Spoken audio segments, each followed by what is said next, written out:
Ancient World, Ancient Nukes. Chapter 5, the Socratic Gadfly, Sound Mind, and Nuclear Revelations. In the Garden of Eden, Adam stood transfixed by the burning bush, fire that did not consume. This primal force stirred within him, hinting at a power beyond nature.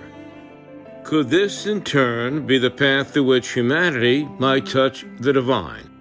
Adam pondered whether such a force could elevate mankind beyond the natural world.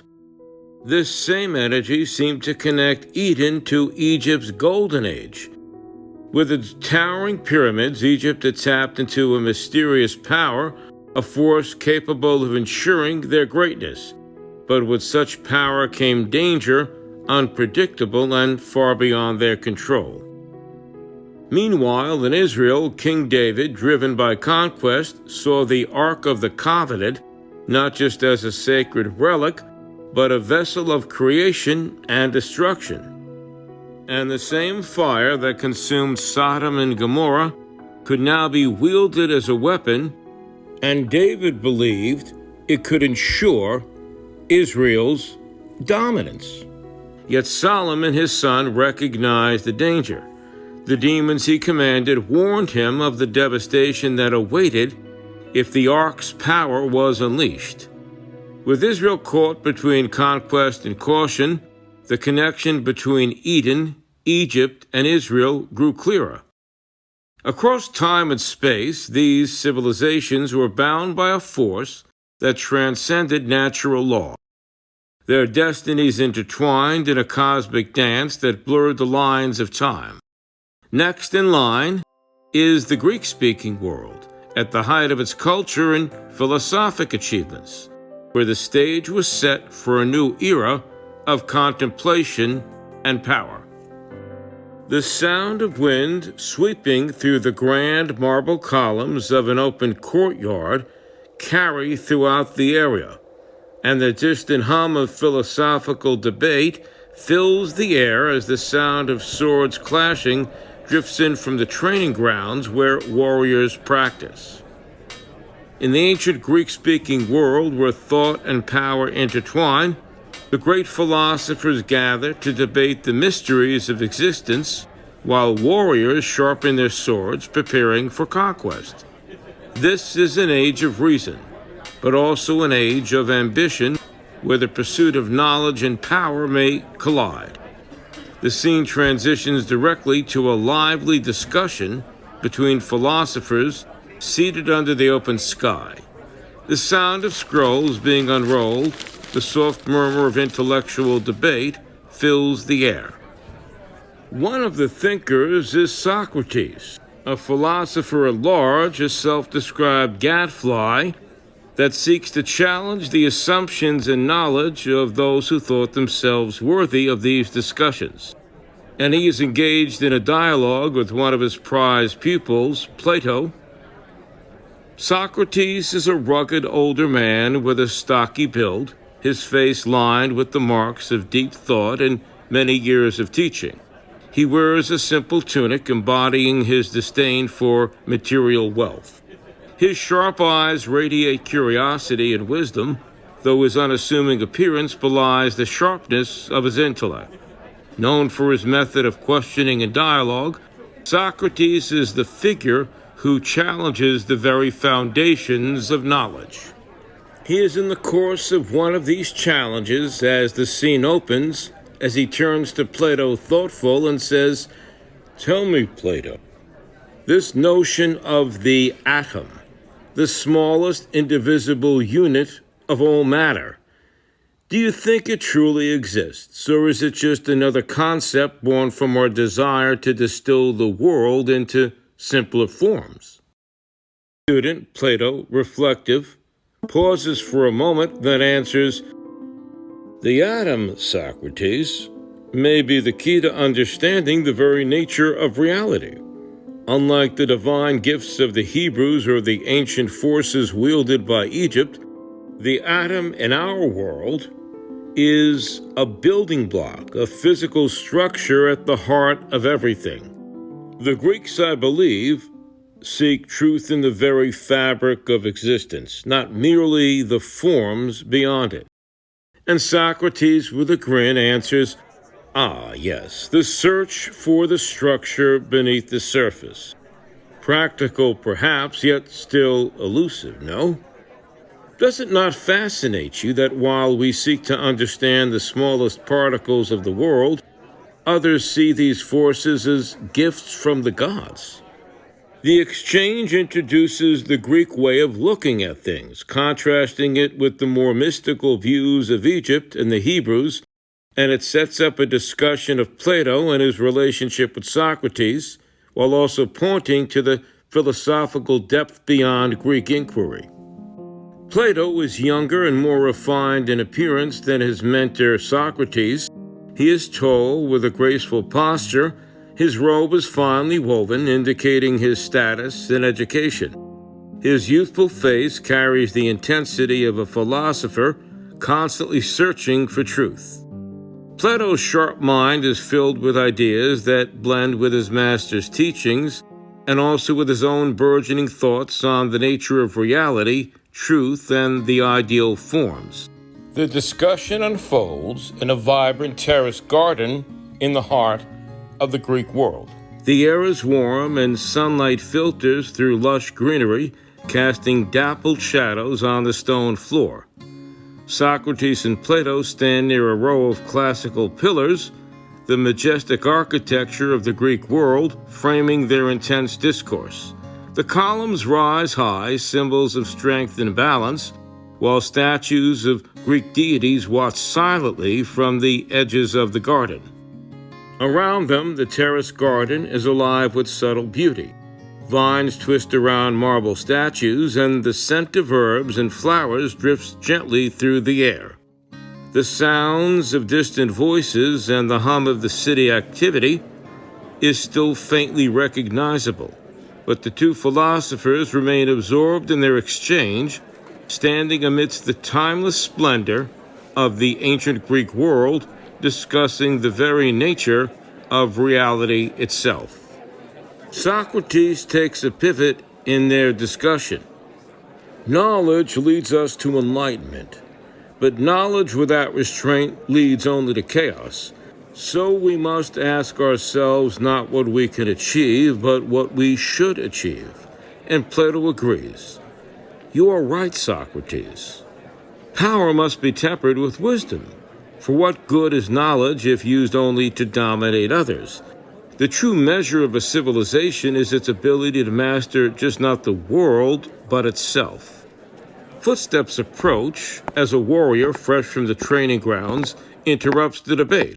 His voice is bold and impatient, contrasting with the philosopher's measured tones, and the warrior says, "Philosophers, while you speak of restraint, our enemies gather at our borders. Knowledge is useless if we do not wield our weapons and our knowledge itself to be better fighters. Should we not seize every opportunity to protect our people and expand our empire?" And Socrates says calmly, "Power wielded without thought leads to destruction. Look at the history of those who came before us. Did they not fail because of their hubris? You speak of strength, but strength without understanding is a dangerous thing." The warrior scoffs, his impatience clear. "You fear the unknown, Socrates, but what you fear is what will save us. Knowledge must be used, not hidden away." The warrior is tall, hardened from battle, scars on his skin, eyes flashing with ambition. Plato contends, strength is important, yes, but strength without wisdom is no strength at all. What we are on is the verge of discovering what could change everything, but we must choose carefully what we do with this power. The scene transitions to a quiet library where the sound of ancient scrolls and tablets being unrolled can be heard. Philosophers hunch over tables studying the mysterious linear script A. In the pursuit of knowledge, the philosophers of the ancient Greek-speaking world sought to uncover the secrets of the past. Among their greatest challenges was the mysterious linear scriptae, a writing system of a prior civilization that defied their best efforts to understand it for generations. Linear scriptae was a writing system that was believed to have symbols with the keys to unlocking a power far greater than that known to any man. There is the soft scratch of quills on parchment filling the room as a young philosopher approaches the table where Socrates and Plato are seated. The young philosopher says, "We've been studying the linear script for months, and yet its meaning eludes us. Do you believe that it in fact holds the secret to the knowledge that we seek?" And Socrates says, "Well, perhaps. But even if we decipher it, the question remains what we will do with this knowledge. Knowledge, when used without thought, becomes a burden. History is filled with examples of civilizations that have crumbled beneath the weight of their own discoveries." And Plato concurs. Indeed, the symbols are ancient, older than even the myths of our forefathers. Perhaps they are a warning left behind by those who came before us, or a test of our restraint. The young philosopher frowns, staring at the incomprehensible script before him. The faint flicker of torchlight adds to the atmosphere of mystery. The young philosopher presses on. If this knowledge could bring us untold power, is it not worth the risk? And Socrates asks, "Tell me, what would you do with such power should it fall into your hands?" That is the question we all must ask ourselves. Knowledge is a gift, but it is also a responsibility. Are we prepared for what it might reveal? The young philosopher hesitates, torn between curiosity and the wisdom of his elders. The soft flicker of torches in the background creates a hushed, thoughtful atmosphere. In the pursuit of understanding, the philosophers of the ancient world wrestle with the dangers of knowledge. The question is not simply what they can learn, but what they should learn and how such knowledge might change the course of their civilization for the better. The discussion continues outdoors again the following day. The soft clashing of swords can be heard in the distance. In the shadow of knowledge, the ancient Greek-speaking world stands at a crossroads. The warriors call for action, urging the use of newfound power to secure their future, while the philosophers preach caution, warning that the pursuit of power without wisdom will lead to ruin. The warrior returns, more determined than ever, his voice cutting through the calm tones of the philosophers. The warrior now challenges both Socrates and Plato directly. "You speak of caution, Socrates, but caution will not defend our people. Will you just let our enemies crush us because you fear the unknown?" And Socrates responds with calmness, "Who says I fear the unknown? I do not fear the unknown. I fear the consequences of acting without wisdom. Those who came before us, did they not fall because they reached for power without considering the price? Will we make the same mistake?" The warrior steps closer, his voice growing more intense. "If we do not act, we will lose everything. Knowledge is a weapon, and like any weapon, it must be used before our enemies use it against us." Plato is firm, even warning. "You speak of strength, but it is a strength without understanding. We must be cautious, for the knowledge you seek could unravel everything we hold dear, especially when it comes to these atoms, the building blocks of all reality. Are you willing to take that risk?" The warrior hesitates, conflicted but still determined. The tension between action and caution grows as the sounds of the warrior's training grows louder. The warrior insists to do nothing is to risk defeat, but to act may bring victory. And Socrates says, "And to act without wisdom may bring destruction. I might be hungry, but to stick my hand into a bee's nest, that would bring destruction much sooner than my hunger might. so we must choose carefully. Talk continues with the clashing swords and the hum of philosophical debate continuing in the background, neither side fully yielding to the other. The ancient Greek-speaking world, it faces a choice, whether to wield the power they are on the verge of discovering or to temper it with restraint. But the forces they are dealing with are greater than they can know, and soon the consequences of their choices will be revealed. The scene closes with the distant sounds of battle training, the clinking of armor, and the soft murmur of intellectual debate. The philosophers continue to grapple with the burden of knowledge while the warriors prepare for the inevitable conflict. And so in the ancient Greek-speaking world, knowledge and power are on the brink of collision. The warriors push for action while the philosophers call for restraint. The ancient Greek world, still exploring the nature of reality, lags behind in nuclear advancement. It needs help from another civilization to catch up, namely Egypt, which has accessed Atlantis' ancient technology, a likely ally.